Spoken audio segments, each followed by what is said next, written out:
Hello guys, ഇന്നൊരു അടിപൊളി recipe ആയിട്ടാണ് കേട്ടോ ഞാൻ വന്നിരിക്കുന്നത്. നമുക്ക് ബാക്കി വന്ന കുറച്ച് ദോശമാവും അതുപോലെ തന്നെ കുറച്ച് റവ ഉണ്ടെങ്കിൽ അടിപൊളിയായിട്ട് നമുക്കൊരു ഉഴുന്നുവട നമുക്ക് ഉണ്ടാക്കിയെടുക്കാം. ആദ്യം നമുക്ക് ഇതിൻ്റെ ഇൻഗ്രീഡിയൻസ് ഒന്ന് കാണാം. ചെറുതായിട്ട് അരിഞ്ഞിരിക്കുന്ന സവാള, അത് ഒരെണ്ണമാണ് എടുത്തിരിക്കുന്നത്. 2 പച്ചമുളക്, അതും ചെറുതായിട്ട് അരിഞ്ഞിരിക്കുന്നതാണ്. കുറച്ച് ഒരു ചെറിയൊരു കഷ്ണം ഇഞ്ചി, അതും ചോപ്പ് ചെയ്തിരിക്കുക ചെറുതായിട്ട്. അതുപോലെ തന്നെ കറിവേപ്പില. അടുത്തതായിട്ട് നമുക്ക് ഒരു പാൻ അടുപ്പത്ത് വെച്ചിട്ട് അതിലേക്ക് 1 കപ്പ് വെള്ളം, ആവശ്യത്തിന് ഉപ്പ്, അതുപോലെ തന്നെ 1/2 കപ്പ് റവയാണ് യൂസ് ചെയ്തിരിക്കുന്നത്. എന്നിട്ട് നന്നായിട്ട് നമുക്കൊന്ന് കുക്ക് ചെയ്തെടുക്കാം. ഈ വെള്ളം പറ്റുന്നത് വരെ നമുക്ക് ഒന്ന് ഇളക്കി യോജിപ്പിച്ചെടുക്കാം. ഈ ഒരു പാകമാകുമ്പോഴത്തേക്കും നമുക്ക് തണുക്കാനായിട്ട് ഒരു ബൗളിലേക്ക് മാറ്റാം.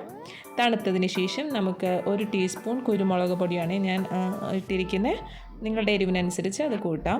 അതുപോലെ തന്നെ നമ്മൾ നേരത്തെ അരിഞ്ഞ് വെച്ചിരിക്കുന്ന എല്ലാ ഇൻഗ്രീഡിയൻസും ഇതിലേക്ക് ആഡ് ചെയ്ത് കൊടുക്കാം.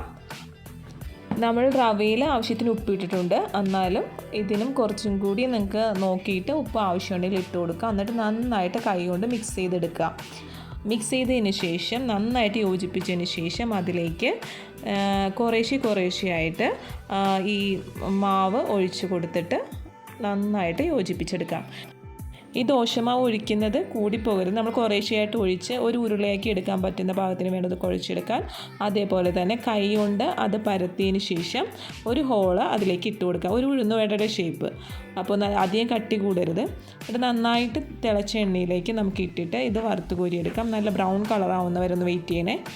അതിൻ്റെ ലൈറ്റ് ബ്രൗൺ ആകുമ്പോഴും എടുക്കരുത്, നന്നായിട്ട് ഒരു ബ്രൗൺ കളറാവണം, അപ്പോഴേ അതിൻ്റെ ടേസ്റ്റ് ഉണ്ടാവുള്ളൂ. എന്നിട്ട് നമുക്കിത് എല്ലാം അതേപോലെ നമുക്ക് വറുത്തെടുക്കാം. അങ്ങനെയാണെങ്കിൽ നമുക്ക് അടിപൊളിയായിട്ടുള്ള ഒരു ക്രിസ്പി, ഇതിൻ്റെ ഉള്ളിലൊക്കെ നല്ല സോഫ്റ്റായിട്ട് അധികം എണ്ണയൊന്നും കുടിക്കാത്ത ഒരു ഉഴുന്നുവട നമുക്ക് ഉണ്ടാക്കിയെടുക്കാം. വളരെ ടേസ്റ്റിയാണ് കേട്ടോ. നമ്മളുടെ ഈ റെസിപ്പി എല്ലാവരും ട്രൈ ചെയ്യണം. അപ്പോൾ ഇത് ട്രൈ ചെയ്തിട്ട് നിങ്ങളുടെ അഭിപ്രായങ്ങൾ എന്തായാലും ഇതിൻ്റെ കമൻറ്റ് ബോക്സിലിടണേ.